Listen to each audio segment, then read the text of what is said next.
Okay.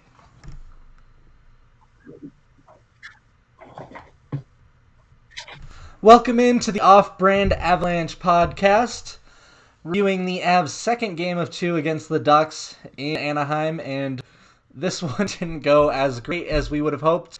The Avs were better than the Ducks in pretty much every way except for one, and that was John Gibson. So it was a tough loss. Marshall, Zach, Embarrassing, what are your sad, immediate just a thoughts on bad that? performance. Post played a big role. There's just a lot of bullet points we could go through here. Yeah, you make a good point, Zach. The post played a there huge was role, definitely a especially in the lot. first period. One that stands out to me in particular was the freaking Cale Makar shot that ringed off the crossbar and then just didn't go in. It's like, how often do you actually see that? Like, dude, Yeah, just sat on the line. just the puck luck wasn't going the Avs' way. And John Gibson, there's a reason that he was my player to look out for in the series preview, because he's an otherworldly goalie and he can steal games like this, on a nightly basis. And to be honest, if we're going to see this type of John Gibson like moving forward, the Ducks are a legitimate contender for that fourth spot. Yeah, for the fourth spot. Yeah, I mean, if he's gonna steal games like that, the same reason the Winnipeg Jets were half decent last year was Connor Hellebuck kept stealing games for him. If Anaheim can get that kind of play out of John Gibson, which he is capable, then they are going to be legitimately in contention for a playoff spot. Yeah, especially if I'm kind of disappointed we didn't see any Zegras, to be honest. I know, me too. I thought we were going to see, that debut. It would have been kind of fun, but I'm hoping by the end of the year. Yeah. Oh, dude, if he doesn't get into a game by the end of the year, that's a bit of a disappointment to me. Yeah, that'd be crazy.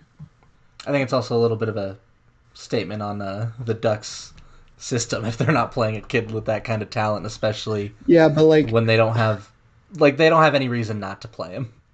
Yeah, the Ducks system is pretty good, but it's not good enough to have Trevor Zegras. For my money, like maybe the best prospect in in all of the NHL right now, not getting into games. So yeah, I mean, I think with all the guys that have I feel like the rest of the guys you could argue are number one already got into games. So Zegras has to be the best player not in the NHL right now, and it's a little surprising not to see him. But let's get back a little bit to today. One of the reasons Zegras isn't getting into the NHL is because Ryan Getzlaf is still playing at a pretty decent level, and he had an assist on one of their goals today. Just an incredible pass right to Raquel. You would have liked to see Kadri play a little bit tighter in coverage and break that one up, but he was at least there. But Nazem Kadri's he's got to step it up. He got demoted to the third line today.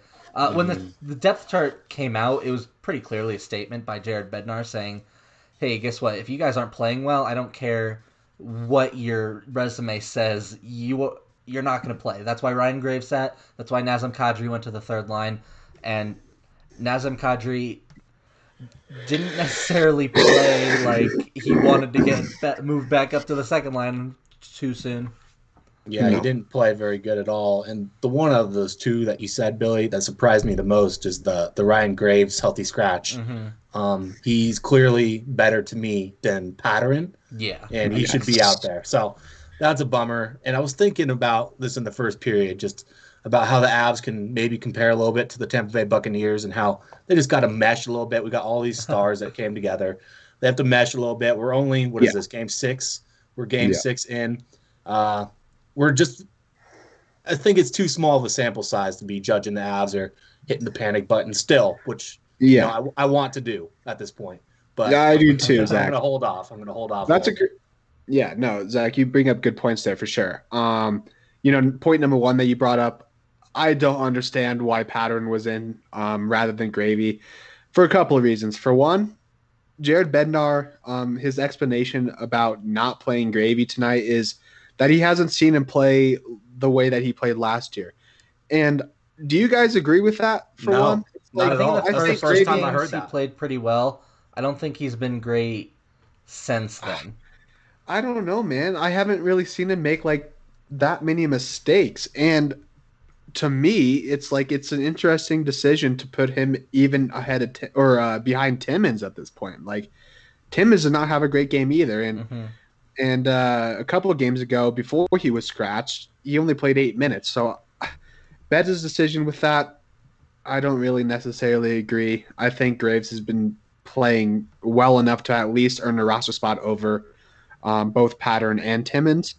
And then, he brings that kind of physicality and just that consistency on the D end that the boys know. And he's a guy that's been with them longer than Pattern. And so it's got to be a bit of a slap in the face to, see the new guy come in who has not proven himself whatsoever ahead of him on the depth chart. I think that slap in the face was the point. I don't think that anyone, especially Jared Bednar, legitimately thinks that Pattern was the better option if the sole purpose was to play the best hockey they possibly could tonight.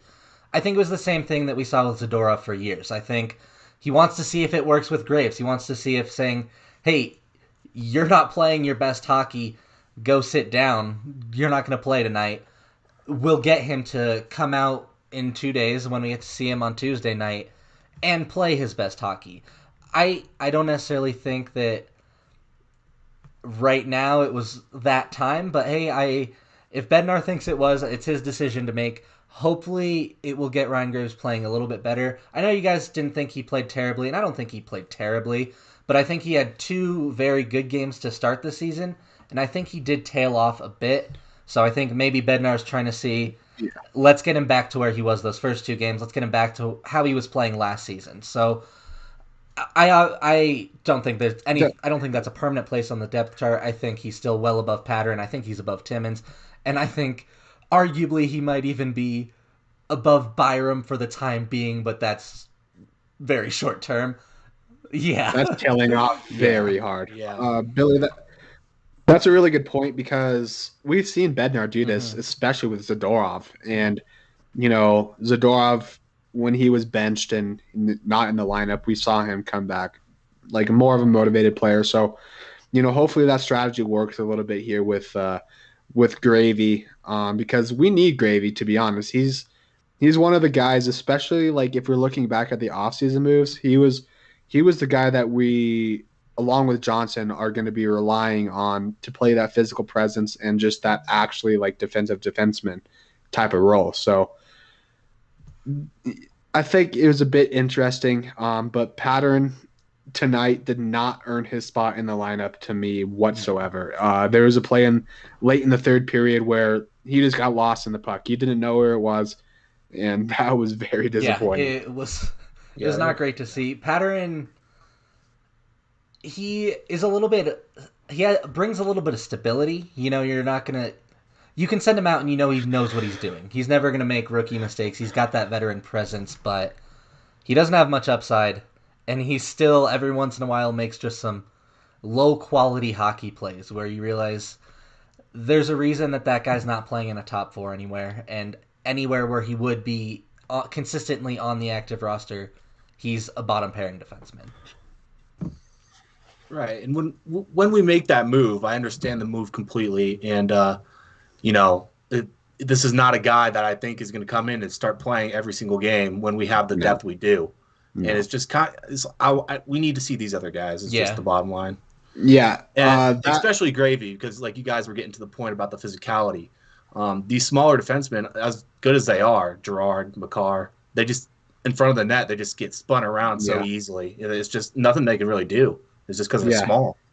And it's a bit of a testament, Zach, the point that you just made, because our defensive core is as good as there is in the league at being able to break out the puck and and actually drive offense.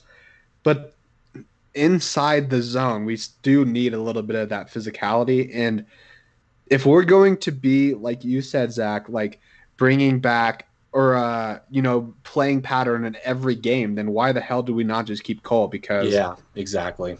And so for me, I feel like Pattern was a move that needed to be made just so we could keep him on the taxi squad or even cut him. Yeah, I mean, dude, I don't see the necessity to keep him in the lineup, especially with these young guys coming up. I think Byram has to this point shown himself that he should be, a regular in the NHL lineup, and I mean, even Timmins, like I'd rather him be in the lineup consistently to find his groove Yeah, than and Pattern. to be fair to the So Avalanche, I don't think that he is going to be consistently in the lineup. I think they're still working some things out. I will be pretty surprised if Patterson plays more than 15, maybe 20 games this season. I think you might see a little bit of a rotation more than we normally do in that bottom pairing, but I do think that he is pretty firmly eighth or ninth on the depth chart when everyone's healthy. yeah, Mm-hmm. that's fair. Yeah. I mean, moving on from the D, let's get into a little bit of the forwards here. I would suggest because Karem brings up a good point here. Saad has Mm-hmm. been really He has. disappointing. It's honestly the Like, second line as a whole. there's no dude. The second, third, fourth line, honestly, they just can't find a chemistry. Um, Beds was trying to switch up a little bit tonight and put Comfer on that second line, which I don't I necessarily agree understand the with impulse to in take Kadri general. off the second line. The problem is that we don't necessarily have someone else. JT Comfort can't really fill that role. Tyson Joe showed some Right. flashes Well, tonight, but he still is not going to fill that role. Yeah. It was just. no. No. I get it. I get why he did it. And you know what? I'm honestly not too upset about it in game 6 of the regular season, but that's definitely not a move that I want to see him make again, especially No. when we get into these some more important games. Yeah. Yeah. With the lack of scoring, and this is what's really concerning me so far in the season. Do you think maybe it's about time to split up that top line? Maybe move Landy, maybe get him going with I might Kadri, even think Well, hopefully.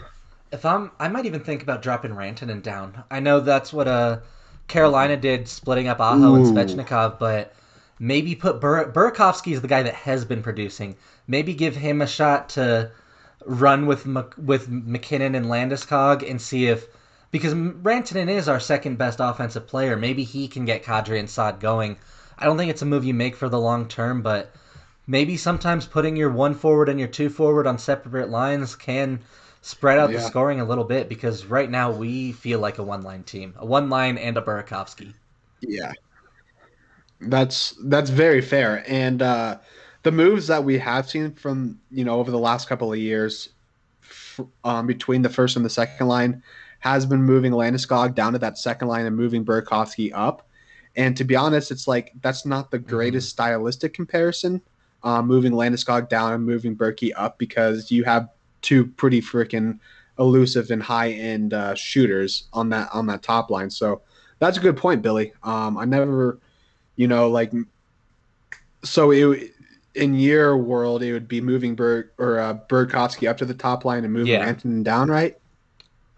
Yeah. So I mean, we all know that Rantanen is more of like an elusive player, a more high end player than Burakovsky. So maybe just that stylistic comparison we can kind of Yeah, and I switch mean, around a little bit. if you do want to drop down Landeskog, if you weren't playing so poorly right now, I think the better stylistic fit, if you want to keep that going, keep the first line going, would be Sod. Put Sod on the top line, let him play the Mhm. Landeskog role, and then Yeah. let Landeskog try and get going with Burakovsky and Kadri. The only problem with that is that Sod has not played near well enough to deserve that kind of consideration. Honestly, if we're looking at like the Pittsburgh Penguins type of style here, then we just move both Landy and Rantanen down to the second line and let McKinnon play with Sod and Maybe. Berkey. Yeah. Because, like, I mean, dude, Crosby is otherworldly when he's playing, no matter who he's Yeah. playing with, dude. We've seen him make like Rust and Jake Gensel and who's the other guy that former Nashville guy that got, I can't remember his name. Just everyone who's ever played with Crosby. Yeah, Hornquist. there you go. Hornquist. Yeah, Right. we've seen them all. We've seen them all just turn into like very freaking productive players playing by Crosby, and that's something that Pittsburgh has done for years. And maybe it's time to see like really what McKinnon is driving a line like that. I At this point, it's just like the three-headed monster is really good, Hmm. like really, really good whenever they touch the ice. But maybe we should see what it looks like with them Yeah, broken I mean, up a worst little case bit. scenario, you go back to Right. it because we know it works. Yeah. Yeah, we already Let's know. see what else Yeah, works. we know that top line is so good. So, especially if McKinnon can drive his own line, we all know McKinnon plays best when he's skating north south. So, if he doesn't have to, not that he has to worry about Landeskog or Yeah. Rantanen, but maybe he's trying to feed them the puck a little bit too much. He's not taking over the game like we've seen McKinnon do. And if maybe he's Yeah. playing with maybe lesser players, not really, but maybe that could help his production a little bit.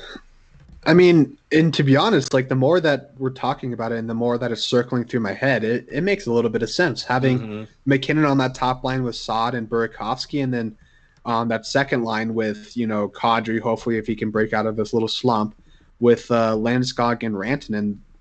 If that can get going, that's two very, very scary lines, especially if McKinnon can carry that I first don't see the line. harm in at least trying it for a game or two, because Yeah. right now we're not clicking. So we got to try something to get us clicking, and maybe it's switching it up because McKinnon, we've seen him play well with pretty much anyone. He's made Calvert look very, very good on a lot of occasions. He's elevated Burakovsky's game anytime Burke has been up there, and I think that there's a realistic possibility that he could make Saad and Burakovsky a legitimate first line wing pairing. So Yeah.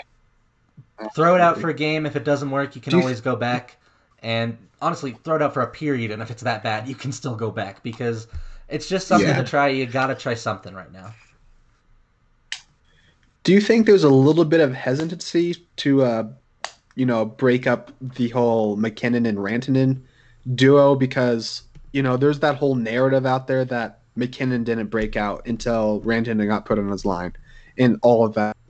And I don't necessarily agree with it whatsoever because we've seen McKinnon, when Rantanen's gone down, still be one of the top players in the league. But maybe in the Avs organization and the Avs front office and coaching staff, there could be that little bit of hesitancy. I don't think it would necessarily be that they're worried about McKinnon not being as good without Rantanen as much as it is the two do have very good chemistry. So, and they're your two best players and they have really good chemistry. So you want to keep them together if at all possible. So I think there might be a little bit of hesitancy there. I don't think they're worried about either one not being the same player with others.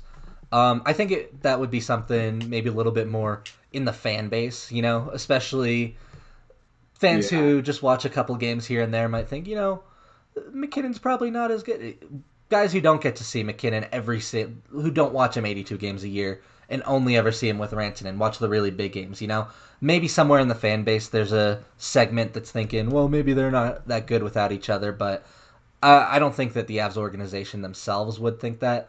But there still might be a little bit of these guys have really good chemistry, so do we want to break them up? That would hold them back a little bit. Yeah. Zach, do you have anything to say about that? Not on that. Just a really frustrating overall game to me. It's just, I don't know. I hate getting on the Avs so hard so early on the season, but it's hard when they're not playing good like this. Today, and, honestly, I didn't think the Avs played a bad game. I thought the Avs played pretty well. They put 33 shots on goal. That's true. When you outshoot a team 33-15, there's only two ways to lose.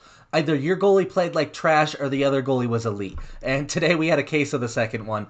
John Gibson played the kind of game that only an elite goalie can, or any goalie having an elite game, but it was just at times it felt like there was nothing that the Avs could do about it. And Grubauer, neither goal, I'm not really going to blame him on either one of them, but Gibson probably would have saved him, is all I'm going to say. Yeah. There's a couple of things that I wanted to touch on there. So I was going to ask you guys, it's like, out of this whole 2-game series with the Ducks, what game do you think the Avs played better in? Yeah. That's completely how I feel, which is very frustrating. If the Avs could have capitalized on either one or two of their post chances in the first period, then this game I feel like would have been a different story. And two, it's like, dude, Gruby did not have a bad game.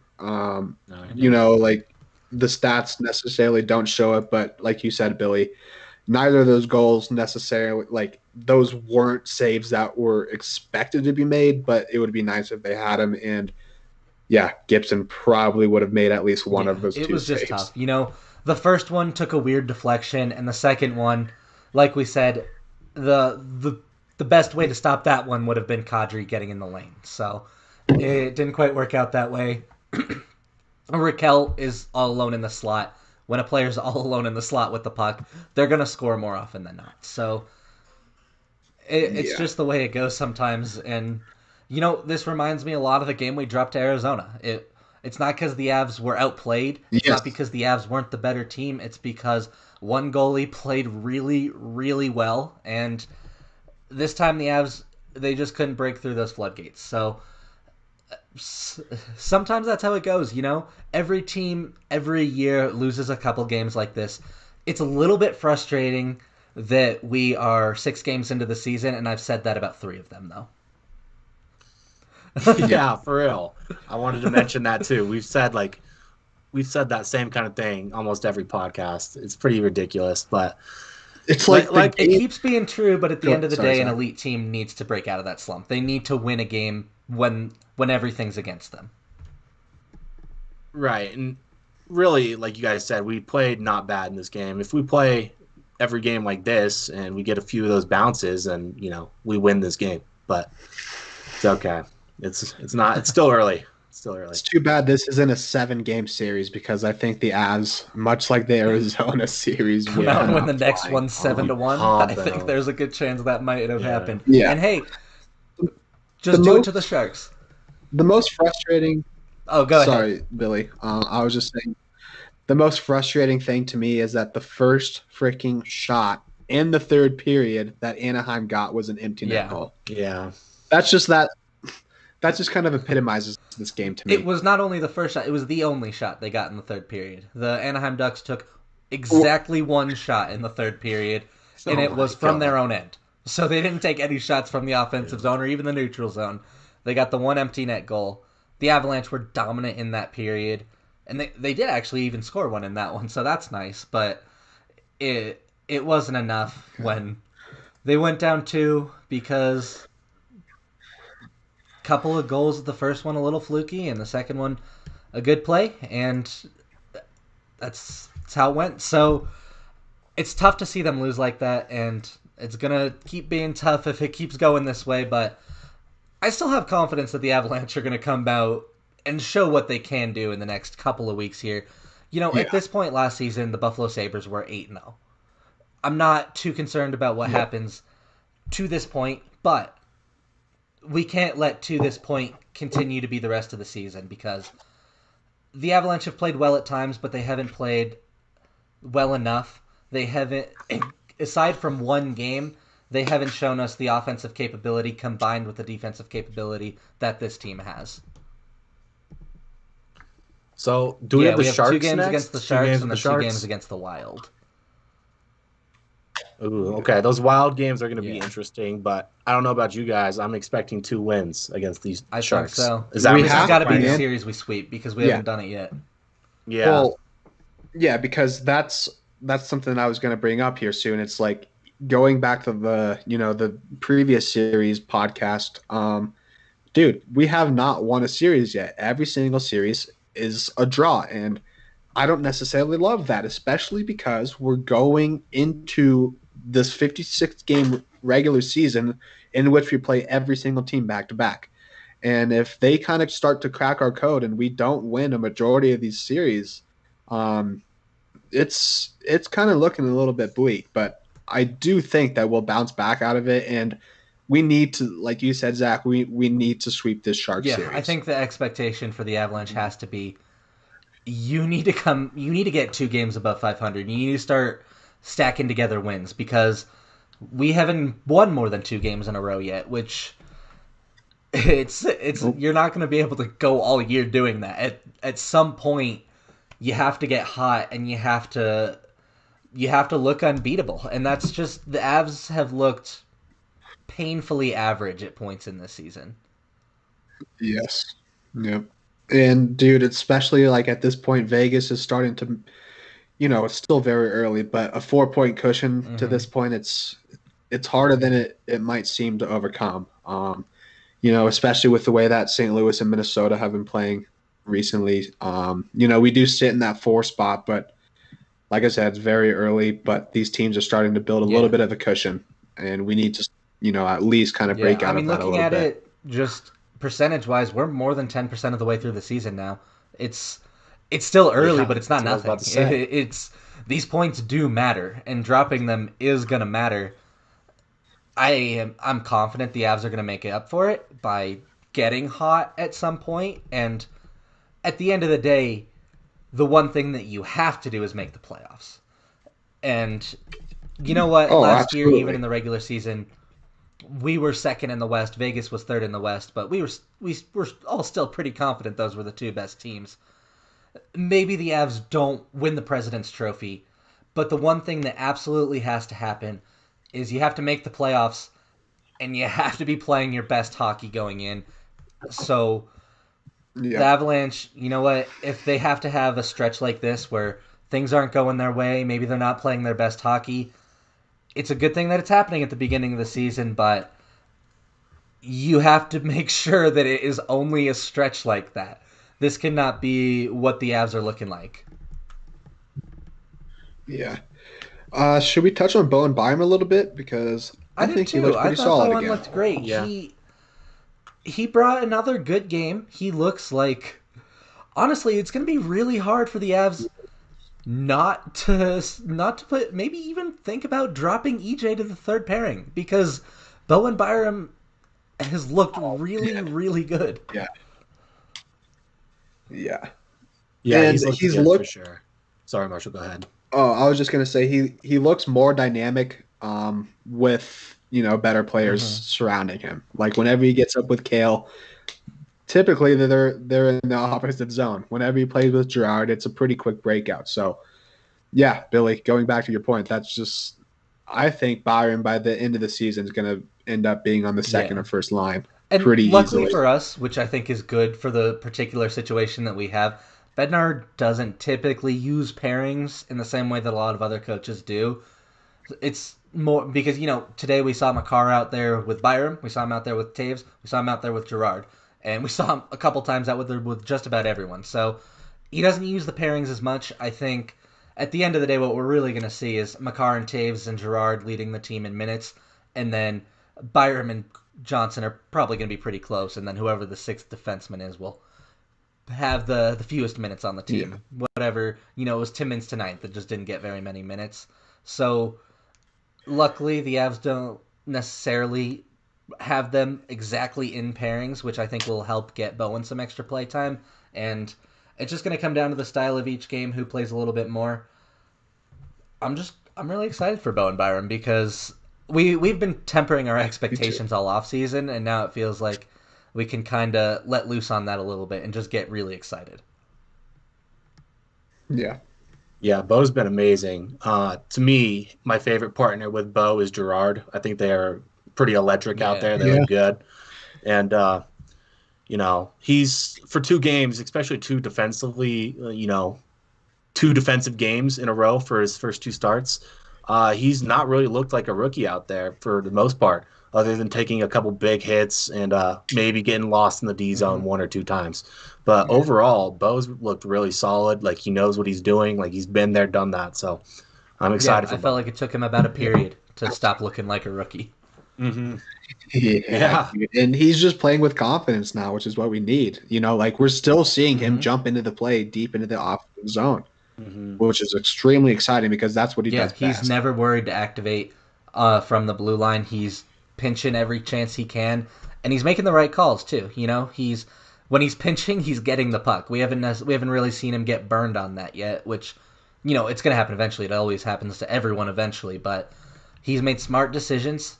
He's been defensively sound. We talked about last game he saved a goal. He's been sound across the board defensively, and he's brought a lot to the offense. If the Avs had been able to get a couple of goals tonight, it feels like he would have had a hand in one of them. Yeah. Oh, absolutely. There were a couple of chances that he drove Hmm. just by himself. So yeah, I would expect to see him not only like just keep earning that roster spot, but continue to put up a little bit more points here. So um, it's not actually out of the question that Bo can be in that Calder Yeah. conversation. I know it's being a bit homer, but dude, the way he's playing right now, if he starts putting up a little bit of points and the Avs start getting on a roll, then he'll insert himself. I do think Krill is kind of running away with it at this point, but it's still very Yeah. early. But I So mean, you know what? Bowen Byram, if he plays the way he has, starts generating some points, it really is going to be a two-man race. I mean, maybe even Lafreniere and Shuster can work their way back into it, but right now it looks like Kaprizov is in the lead, and then you got a whole cluster of guys who are maybe tailing him to try and yeah, get that second place in votes right now, and Byram is absolutely one of those guys. yeah, Mm-hmm. yeah. But then I would like to still touch a little bit on Sod and Taze because I don't necessarily think Taze has been playing absolutely electric the last couple of games. Like we did see him play at the beginning. So you'd like to see him pick up his game a little bit more again, and then Sod just needs to absolutely just do something, like anything, dude. Right. Sod just needs to play hockey, really. That's what he needs to Yeah, do. Like, he's invisible for the most part. I kind of he forget he's is. on our team. And I kind of disagree with you on the Taves point. I think Taves has been in his spots. If you're trying to say maybe he should score a little bit more, maybe get a couple more apples here and there, I would agree.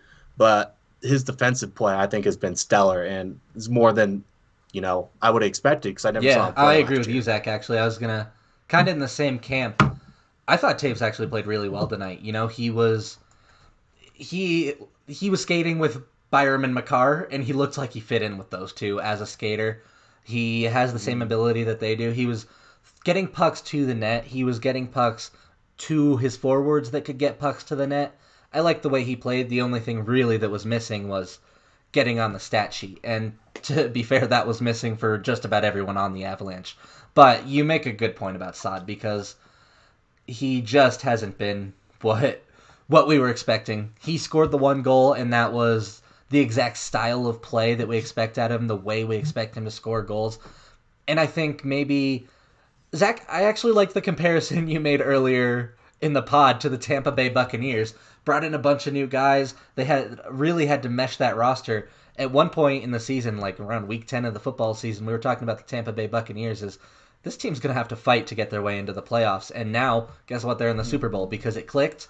I'm hoping Saad is going to be something similar. He's still working his way into the Avs locker room, into their lineup, seeing how the chemistry goes. He's learning how to play with Kadri. He's learning to play with Burakovsky, and it hasn't helped that Burakovsky's been out.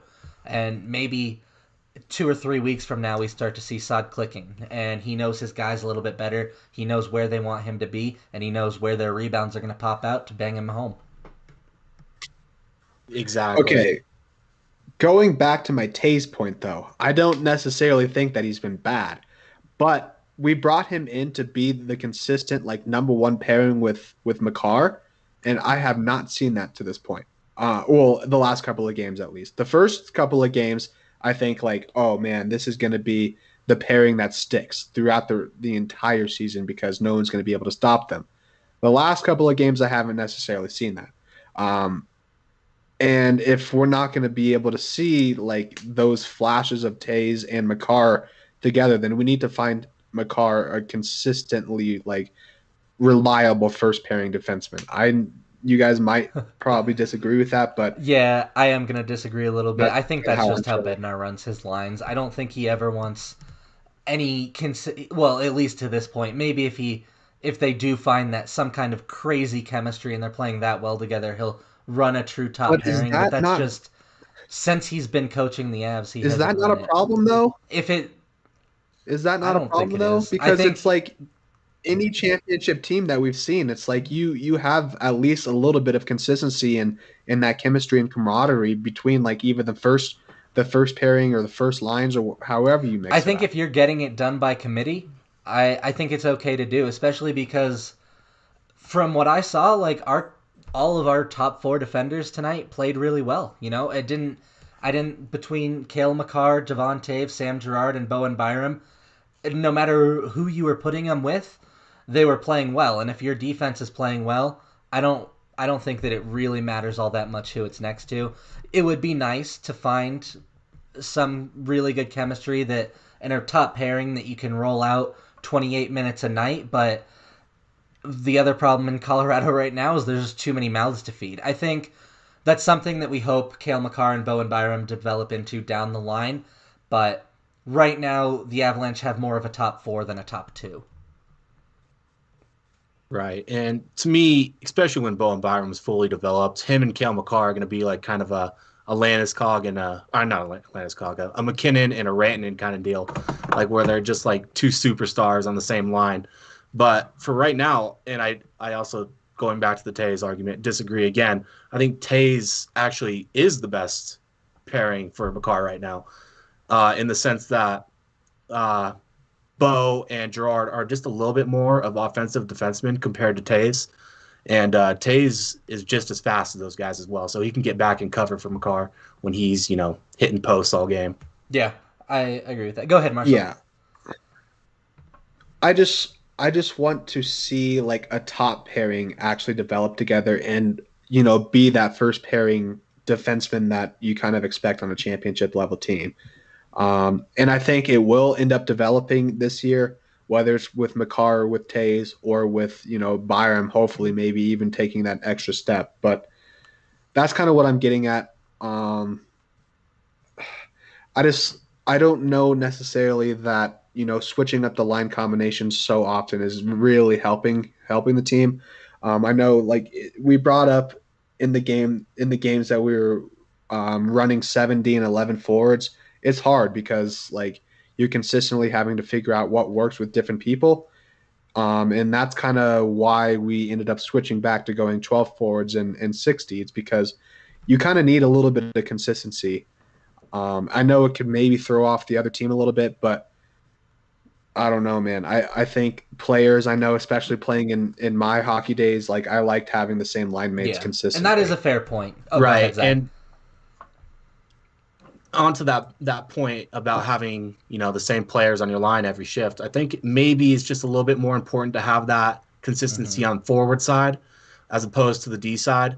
And that's just from, personal experience from not playing a very high level of hockey. But that's what I feel. And I think there's also something to be said about, maybe this is the time to develop that chemistry, because if all of the Avs' top 4 defenders are comfortable playing with each other at the end of the year, then it'll be really easy if someone does go down for a game to just say, hey, well, you know what? Now they were playing together so much early in the regular season that now Byram and Makar, they know what they're doing together. They know each other. So maybe part of it is let's develop chemistry between all these guys, because Marshall, even developing that true top pairing, maybe it'll be Taves, but maybe it'll be Girard. Maybe it'll be Byram. So I do agree with you. At some point, the Avs are going to have a top pairing.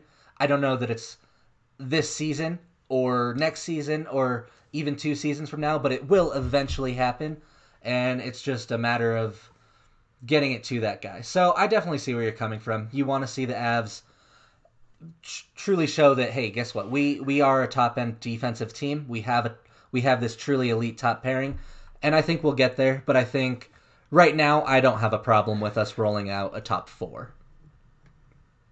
My last thing is like I'd rather the top pairing, whoever it is, have like a 95% comfortability with each other than like an 85% comfortability with each other. It's like with the top 4 that we're rotating through, they're gonna, if you continue to intertwine, they're gonna build some chemistry. But if you continue to play like a top line, like a Tays and a Makar together, then no matter how many times and how many reps that they get, it's just gonna build more confidence.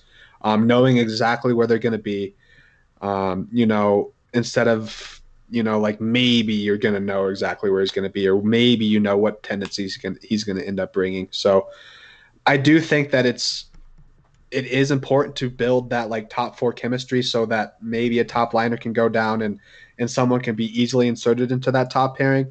But I do think there is something to be said about playing your very best 2 defensemen together at the same time, more often, so that this can be a pairing that you throw out there at any time and know that you're gonna expect at least like offensive or defensive zone breakouts and a little bit of offensive zone chemistry. So that's kind of where I'm going with it. I do see where you're coming, Billy. It's like, yeah, the top four that we have running right now, anyone can really be inserted onto that top line. I just like to see a little bit more consistency with the top two guys. That's kind of where I'm going. And that's a fair point. We'll have to watch as the season develops, just see what the Avs decide to do and how well it works for them. So regardless of how they play them, I think we can all agree that we are very happy to have some of the guys that we have on the Avalanche back end right now, and really just across the board on the Avalanche. Despite the loss, despite the slow start to the season, we still have a lot of guys that can do a lot of things really well. So my biggest thing right now is maybe panic a little bit, but don't panic too much because the Avalanche are still a very, very good hockey team, and they're going to get on track at some point. They're going to start doing things the way they know they can again. They're going to get that chemistry going. They're going to get their offense rolling, and we're going to get to see some really great Avalanche hockey. So that's the last thing I have about this game, unless you guys want to add anything. The one thing I do want to touch on a little bit is the PLD trade that did go through. That's what I was because you guys had it right. I mentioned that you guys basically said, I think it's pretty much a lock PLD for Patrick Laine, and I was like, I was a little bit more hesitant, but it did go through, and it was a little bit odd. Marshall and I were texting about it, and we both kind of agreed. It felt a little bit weird that Winnipeg was also sending Roslovic to Columbus. It felt, if anything, maybe the Columbus would have had to been the team that needed to add an asset to get the deal done. But especially considering that Columbus had no leverage, the way PLD was doing nothing. So it was a little bit strange in that, right? I feel like Winnipeg won the trade, if I'm being honest. Or, sorry, Columbus won the trade, if I'm being honest. So I don't know if you guys, Marshall, I think you agree with me because we texted about it. But Zach, what are your thoughts on that? Absolutely agree. I just don't think, first of all, I don't think Laine and Torts are going to gel too much. And I guess I don't know how many years Laine has left on his deal, but I would have waited to – I think it's – the winner of the deal is out until we see if Laine re-signs with Columbus, really.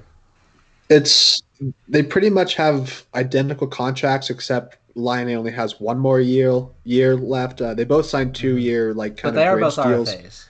RFAs. Yeah. Okay. So the only difference is Laine is making about $1.5 million more. And only has one year left on his deal. So maybe that's why they had to throw in Roslovic. To me, it's like, dude, I think Laine is going to impact Columbus's roster a lot more than PLD is going to impact Winnipeg's roster for me. Yeah, Laine, especially on the power play, is a machine, and that's going to help. Actually, Torts, I believe, even came out and said, he's really going to help us out on the power play. So that's something for them. They need goal scoring, man. They're a team that likes to shut down, so I wouldn't be surprised to see PLD getting a little bit of an uptick in production, and then maybe Laine go down a little bit. But I think overall, that this is a good move for Columbus. I think they're going to score some more goals with Patrick Laine because that is the one thing that he does best. And I think I like the move for Columbus. I also really like Roslovic. He's the guy what we were talking about with Tyson Jost 2 years ago. I think that's where he's at, where maybe he hasn't quite proven it as a top 6 forward yet, but he could still get there. And at worst, we do think he is a bottom 6 forward. So I like Roslovic. I feel like that's not just a throw-in. That's a pretty meaningful asset. Oh, absolutely. And I guess I might disagree. I think PLD is going to be more influential for Winnipeg than Laine and Columbus. And I just think that's because he's a better overall player. Not goal scorer, not point producer, but just an overall player. And just like I said earlier, I think Torts and Laine are really going to butt heads a little bit, especially if Laine is not getting his way. I don't know if you guys remember the story about Laine just having Fortnite addiction problems. Yes. Stuff like that. So I don't know if that's going to cause any issues there, but I would think he's gotten over it. Yeah, he's probably gotten over it. But I think Line A is just a worse fit in Columbus than Okay. PLD was. But To that's your just point my about opinion. PLD, I do agree. He's going to have a pretty big impact on Winnipeg just because they struggle at Mm-hmm. center and they've still got Kyle Connor, Nikolai Ehlers on the wings. They still have goal scoring wingers. They're not that was something they had a surplus of. So what they didn't have Yeah. was centers. So And that so is it is I do think a reasonable move for them. I do think it's going to be good for them. I just maybe value wise, that's where I'm going to say Columbus came out ahead. no, I agree with that, but I do think this is a bit of a situation where both teams can end up Yeah. benefiting, especially if we see these pieces stick long term. Because, like you said, Billy, Winnipeg has a surplus of goal scorers. I mean, between Kyle Connor, Shifley, Blake Wheeler, even Ehlers, it's like, dude, any of these guys can put the puck in the net, especially on the wing side. So I think maybe a little bit more defensive stability, which we know how bad Winnipeg's defense can be. Just a little bit more like defensive stability on the center position can help them. And like we said a little bit earlier, it's like Columbus, they do struggle to put the puck in the net, especially under Torch's style, just like grind it out and play hard hockey. Line could end up, impacting that lineup pretty freaking big. So this could be a situation where both parties do end up ahead a little bit, but I do think that it's a bit interesting that they threw in Rozovic with Line. So that's kind of what Billy and I are getting at, I think. So I got one more question regarding PLD and Line A. So, with both of them being RFAs at the end of next season, I guess which one do you think has better odds of trying to push themselves out of town? I don't think either of them will at this point. I, I think they used up the leverage Really? they I had. think Line I A's think they gone, used it bro. up. I think Line A's gone. I think maybe even Really? both of them. That's what I guess we're Yeah, on we're all on different different pages on this one. here because, dude, I mean, they were both disgruntled stars. Right. Like Winnipeg and Columbus aren't necessarily high end, like, oh my goodness, I want to go there attractions. Winnipeg has been, notorious for like being a pretty shitty place to Mm-hmm. live.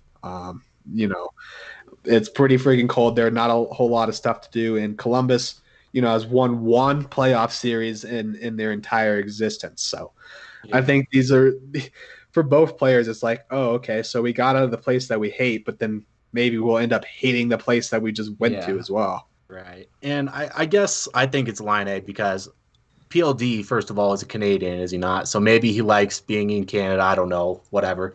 But Line A, on the other hand, he's just, especially with the problems Columbus has had keeping stars as in Panarin and Bobrovsky, I just don't see it working out there for him at I mean, all. maybe you guys are right. My Yeah. thing is, with the exception of Artemi Panarin, you don't usually get to maintain your superstar status through three clubs.